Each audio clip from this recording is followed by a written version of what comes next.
Assalamualaikum warahmatullahi wabarakatuh. Selamat pagi semuanya. Gimana kabarnya hari ini? Semoga kita semua dalam keadaan sehat walafiat ya. Untuk pembelajaran bahasa Indonesia kali ini, kita akan mempelajari bab 2, yaitu mengembangkan pendapat dalam teks eksposisi. Sebelum memulai pembelajaran hari ini, alangkah baiknya kita berdoa menurut agama dan kepercayaan masing-masing. Berdoa dimulai.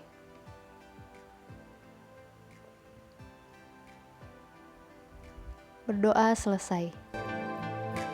Pada bab ini, mengembangkan pendapat dalam eksposisi itu terbagi lagi jadi 4 pembahasan.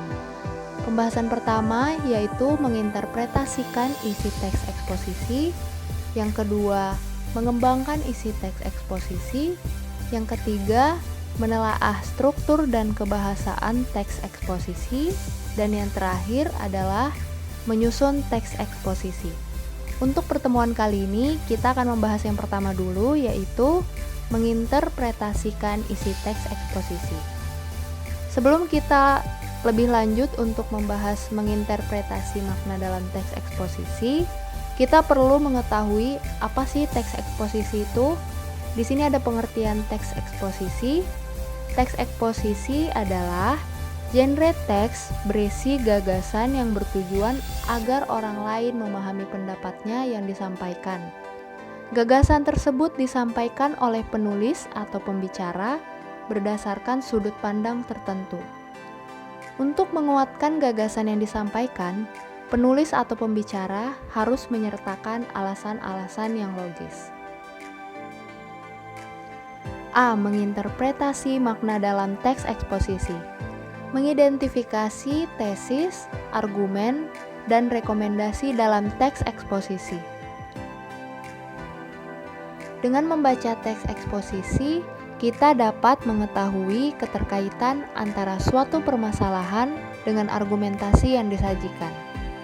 Dengan menelaah argumentasi yang disampaikan penulis atau pembicara, kita akan dapat meyakini lalu menerima pendapat yang disampaikan. Namun ketika pendapat yang disampaikan itu lemah atau kurang meyakinkan, kita bisa saja menolak pendapat tersebut.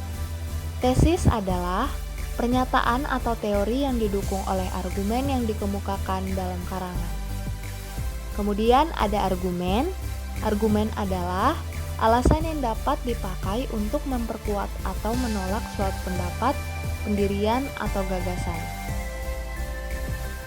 Sedangkan rekomendasi yaitu saran atau ajakan dari penulis sesuai dengan tema teks eksposisinya. Selanjutnya ada membedakan fakta dan opini dalam teks eksposisi. Dalam menyampaikan argumen, pembicara atau penulis dapat menggunakan fakta dan alasan-alasan yang logis. Fakta-fakta disajikan dalam kalimat fakta, sedangkan alasan yang logis disajikan dalam kalimat opini. Coba perhatikan contoh kalimat berikut ini.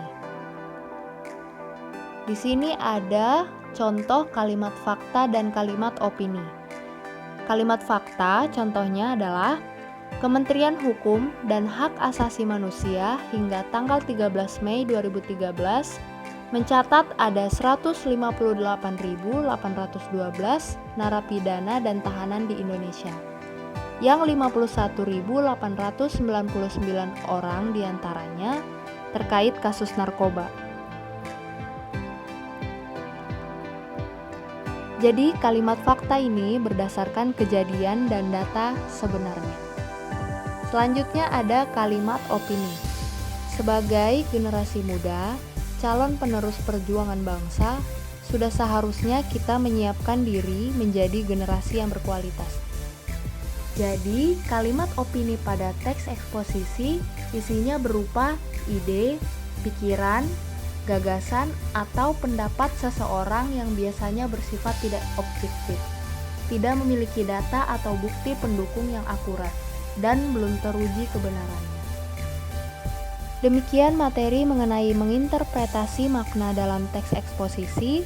Kita akan membahas materi yaitu B. Mengembangkan isi teks eksposisi.